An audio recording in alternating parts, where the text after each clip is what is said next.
Hey everybody, this is Steve 87th here, bringing you another mail call. Why, hello everybody, it's Steve 87th here with my hauls for the last couple of months. I'm sorry I've been away. Lots of things have been happening in my life between work and travel and some personal stuff and some medical things. Just all kinds of stuff has been going on. So little down, little hard to get into the hobby, but luckily my credit card still works. So let's see what all we did and what happened. So let's go to the pile over here to begin with. We'll try to get through some of this stuff and we'll do a little bit of a review of some of the things that I got. So my annual big train show happened over in Monroe in like February or something like that. And I wound up getting a whole bunch of different things. And I have a couple of little projects that I worked on. So first of all, what I really liked was the nice thing is it's not all new stuff that's there. There's a lot of people who hang out and do some of the train things and all that. So I wound up getting a bunch of SUVs and a pickup truck. All of these were used. They're all HO scale and they're all like $3 a piece. So that was a pretty happy time, pretty good find for a mixture of Walters and Herpa and Bush cars and trucks for, $15. That's really, really good way to go for a change. So cheap stuff to find, which was great. More cheap stuff I found. I think I found this Promotex, which is actually the Ford. Yeah, I know it doesn't look like it because the cab's off of it. But this was also like $5. It'll be a nice little hauler or a truck to do some other work with. Put some different body on it or something like that. Nice little truck that's all in white. It was all there by itself, so I had to get it. I'm going to talk about those in a second. Another thing that was a really kind of a fun find for an entire $20 was the I don't know exactly how to pronounce this in German, but Siku Volvo set. So you can see here it's got the 974 electronic Labier crane, the Labier loader, and then the Volvo rock truck. This was a whole $20. And these are all 1/87th scale. I haven't taken them out of the box. They look really, really nice. I've seen some of them. And they're good enough, really, really, really close to scale. It does say 1/87th. They're a little bit plus or minus. But it's a nice little range of construction vehicles that I got. And like I said, at $20, most of these are about 35 a piece when you do them separately. So that's a pretty damn good buy. So I got some good buys this year. The other good buy that I got, which believe it or not, was a Campbell kit, which, yeah, I want to try to do one of these one time. But it's Grandma's House for $35. The thing was, I looked at this, and this very much does remind me of houses not necessarily in the Northwest, but they're kind of the typical house that you might have seen, sort of kind of like almost the Sears catalog house and all that. And it looked like it was kind of a neat, fun kit, looking at the way that the house was and all that. And then, of course, we know it's a Campbell kit, so it's just a bunch of bags of stuff. They even have the nice clear brickwork. So this will be a fun project to do at some point in time. I just remember growing up with a lot of houses sort of like this. So I just figured here's a better picture of it. This looks like a really nice kind of build. Nice old time house, can fit anywhere. So it was there. I like the houses and things like that. And, wood kits and all that, they don't scare me. So I'm going to look forward to working on this at some point in time. Probably not in the near future, but after retirement future. So that was a pretty good haul. I was really surprised. Haven't done much at the train shows because prices are really just not that good anymore. A lot of people want a lot of money for some things that shouldn't cost that much, especially when they're used. The other thing that I got was, surprisingly, we had a vendor at the train show. That hardly ever happens. So Nick's Trains was there, and I went and talked to them about my crane project for the, if you guys have been following my channel, you know that I've been trying to electrify a DCC Walters crane to use on my layout. Well, they suggested using the decoder buddy, and I got like the small decoder buddy that I could get, and there's a video that describes how best to hook this all up, and then went over and got the smallest stay alive that's possible that they have. So for those who haven't seen the crane, let me go get it real quick. Here, you guys look at this stuff for a minute. Maybe. Nope, I'll just take you with me. So I've got stuff all over my room.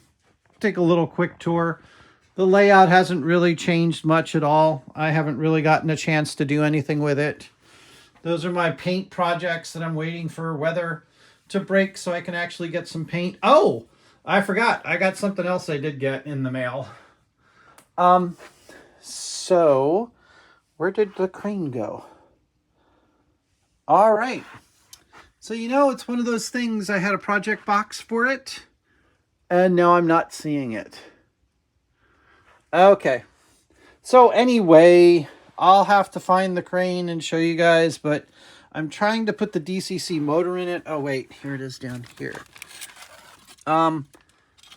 Yep, that's it. So it's been sitting on my shelf for quite a while.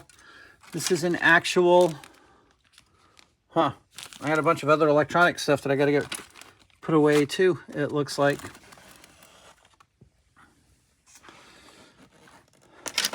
So it's been a project that I've worked on and it kind of failed. So I wanted to get back to it at some point in time. Why is this stuck on here? Okay, there we go. I had it hooked up at one point in time. You can see there's a lot of wires, a lot of connections. I got to figure out how to make these all work and make a smaller connection so that this will be DCC powered with a bunch of lights. One of the problems was I had a lot of bleed through, so I got to go paint all the interior to make that all black so I won't have bleed through again. So there's just a lot of things that I got to do with this thing to make it work. So hopefully maybe the decoder buddy will work a little bit better. I think I might have blown out the decoder to begin with when I first did this. I don't know how or why, but one day I'll get to this and figure it all out. But that's why I got the decoder buddy. And like I said, they were there. The Nix Trains guys were there for the decoder buddy. So I got as much information as I could out of them to see what I could do. So we're going to try these things, see what all happens. I got a decoder for it. Maybe I can get to it one day. Hopefully it'll be sooner. I just have to get myself back together and hopefully I can do something. Finally finished doing some painting on the Mini Prince tractor. What is this? It's not the Great All, but it's the okay, you guys know what it is. It's the fork. It's the extending. It's the telehandler. Sorry, there we go. It's the telehandler with the forks on it for lifting. This doesn't move or anything like that. Nice little backup model or something just to put on a flatbed truck or something like that. I have other ones of these that actually do move, which I like to have in the scene. The only criticism that I have, and this is a criticism that I have for a lot of these types of models, it's great that they do the detail and that they have the cabs and that they have the innards of the cabs. The problem is getting into the innards of the cabs and actually trying to paint anything that's in there. Makes it really, really tough. This one I did actually all with my paint pens that I have. So it took me a little while, but I got around to it. I mean, even the white came out pretty good, I guess. So that's something I actually worked on. I know this is really kind of weird and it doesn't seem like much. This is an animal control vehicle that I got from Matchbox. And I just went in and did a little bit of touch up and details on this. Put in some lights where the plastic was did some great coloring, did some coloring on the grill and things like that, and some on some of the lights so that it actually shined a little bit. I was trying to get these wheels off, but apparently because these are for small kids, they've made these wheels almost impossible to get off. So I've got to go in. I think what I'm going to have to do, since I have some Matchbox cars, I'm going to have to go in and blow out these rivets, take this apart, get rid of those wheels, and put real 187 scale wheels on those to make this look good. But this is a fun little truck. You know, it's supposed to be the Ford, I think. So I think it's the Ford 550 with the animal control. So it makes it interesting, makes it different, makes it something that's on the layouts, and it's just a cheap little Matchbox. Okay, what else have I got? Boy, I'm running long here. I'm winded today. So finally, some of my mail call stuff came in that I've been getting from 3000 Toys and from Awesome Diecast. Burkina finally released their heavy tow trucks. So I have the lighter tow truck that goes with this O'Hare one for green. I also, while I was in the tow truck world, decided to get 2 more of the smaller trucks in Suburban colors.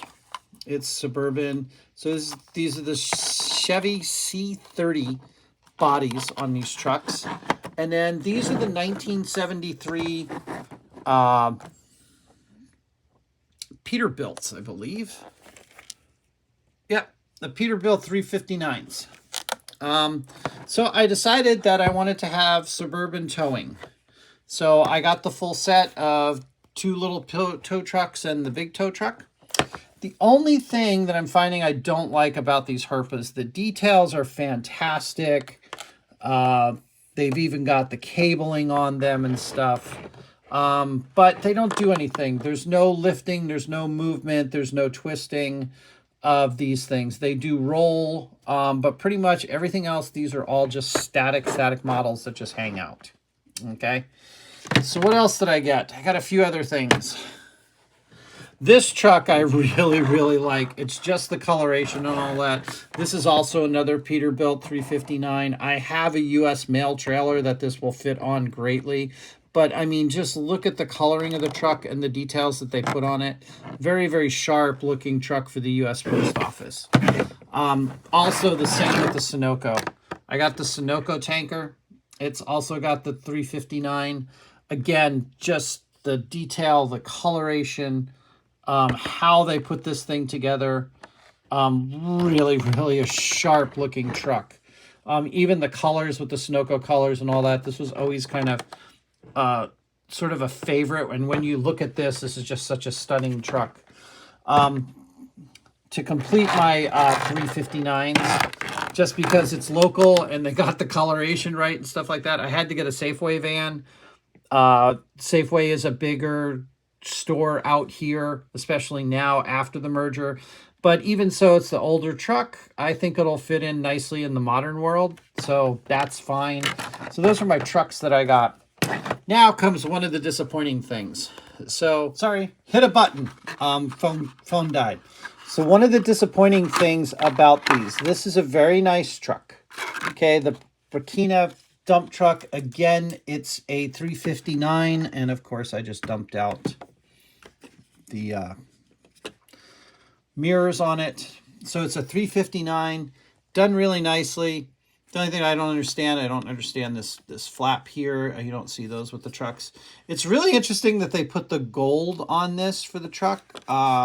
Very nicely done. Really good detailing and painting.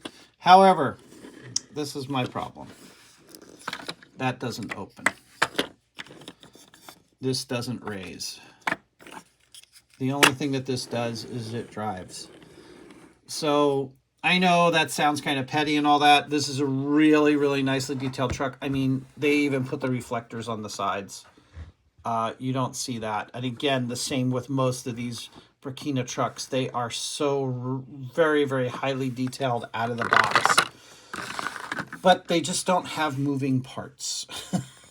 So if you want to dump fleet, but you're not actually going to be dumping anything or having something like that, you'd have to take this apart and separate the dump body from the frame and position it yourself. Which, again, so these make really nice static displays, but they don't make any dynamic displays very well for those. So that's the disappointment, especially for the cost of them. When you can get Herpas and other vehicles that maybe aren't as detailed, but actually do work and are positionable. So that's my only gripe about the Burkina. These are really, really nice vehicles. All of them are really well done. And then last but not least, yes, more Burkina, because again, they're the only ones doing some modern stuff for HO scale. I went ahead and got the Manhattan Squad 18 in their Burkina. Now, this is a Squad, which is different from the fire engines, which they put out earlier this year. The Squad actually has, really the biggest difference is the Squad has the boxes on the tops. And I believe they don't have ladders. Whereas the engines had ladders and didn't have full boxes on both sides because they had hose. So you can see that, and yes, I went and got some more of these trucks because these are more of how you would see them probably in regular service, not so much in New York City, the Squad configuration. They could have... Let me pull one of these out just real quick. Hold on. Okay. That took a little longer than I thought. So I have the engine variant, and of course the third truck that they have in the line is the ladder truck. New York is famous for running what they call a ladder company, a pure ladder company, that doesn't have any pumps on their trucks. They normally, or any hose. They normally carry complements of ladders and all of the rescue type gear and things like that to protect the house. Now, of course, I have a problem with their ladder trucks too, in that the ladder itself doesn't extend up very high. You can get the partition to move out, you can get the ladders to extend, but they don't go at a very high angle. But that's another thing. So anyway, let's look at the differences here in the engine versus the Squad. So the Squad is the yellow truck. The engine, or typical New York engine, is the first truck. So when we look at the first truck, we see that it's got the larger pump panel.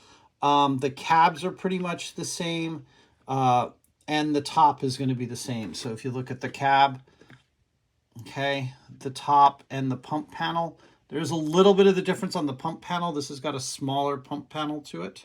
Sorry, looking at something else. Whereas the roof still has the air conditioning system. And this has got a little bit of a larger pump panel. Okay, if you look at the front of the truck, that's going to be a little tough to zoom in on. Both of them are fairly identical. They both have speed lays on the front, and they also have forward intakes. Yeah, the forward intake on this one is missing right now. It's in the box. I just got to glue it on. That happens in shipping. Okay. So next you'll notice on the side, this is all cabinetry. So that's going to be for more search and rescue items and for entrapment items and things like that to get people out of areas. Plus, they've got these coffin boxes up on the top. That's what those are called, because you can get to them from the top. This doesn't have it. It has the smaller boxes down there, so they're just using smaller tools and fixtures for the pumper. Plus, it has hard suction hose. It does also have a larger top mount gun for this. Whereas this one has a little bit of a, well, it's got the same size. It's positioned differently. But again, like I said, you can see that it has the full. When you go to the back, the complement of the hose beds. Now, New York is a little different. New York runs what they call low hose beds because in most of New York, they don't have to worry about water because they have water all over the place with their fire hydrants, so they run more hose. And in the Squad, you'll see it has a much higher raised area, which you could say could be put in as a tank. There's probably more storage that would normally be put in there on that. and then a little bit less hose bed. Okay. And then you can see on the far side of the two trucks, again, this is full body, full door. This is some bodies with some roll-up doors with ladder up on top. Those roll-up doors are more than likely for the air packs and some other tools that they're going to use.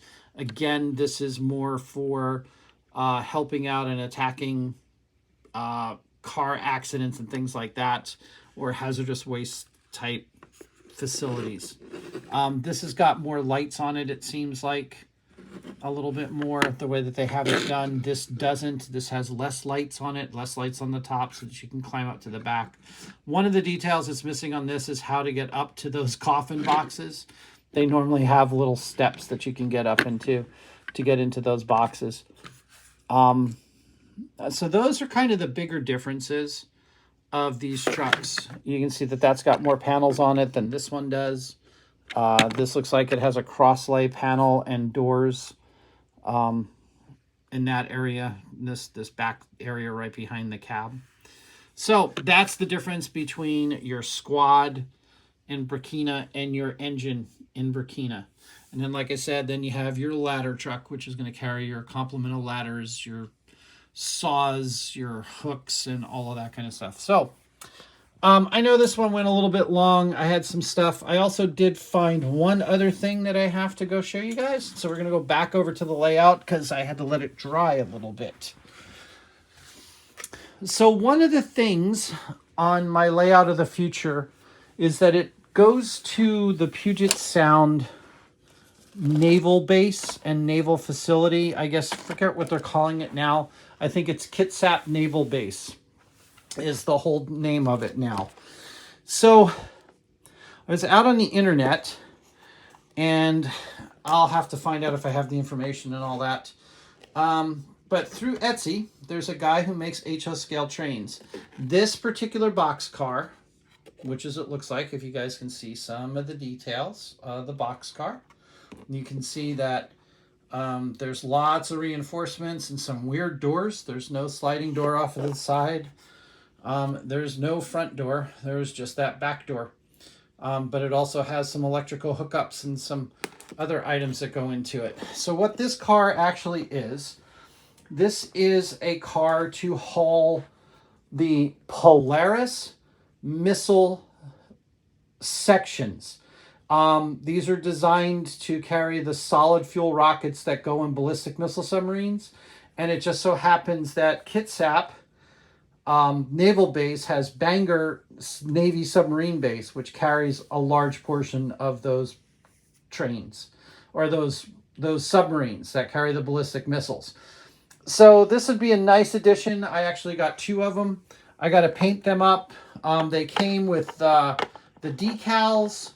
The car itself, you have to put your own trucks on it, along with your own couplers, which is fine. Everybody wants to do their own couplers and stuff like that anyway. So these are going to have to be painted up. So that's a summertime project as soon as I get some different colors and some better weather. So those will be a consist on a military train because that's what they do. So since this is the rocket motors, you're going to have rocket motors come back and forth to be worked on for the submarine site. I did ask him if he had done the torpedo cars. They look kind of similar to this, but they actually have very long doors on this side to get the torpedoes out. So if not, I'm going to have to make those. I was going to kit bash those, a couple of torpedo cars. But that'll be some nice weird consists to run along with my other consist, which is those nuclear cars that are way over there. Okay. This video went a little bit long. Sorry, there's been a lot of things that I've been catching up on. And like I said, my life has been very frustrating and very hard to get things done and do some things. So trying to get back into the groove of some of the stuff, and then hopefully I can get back to what I'm doing. Just like I said, lots of changes at work, lots of changes at home.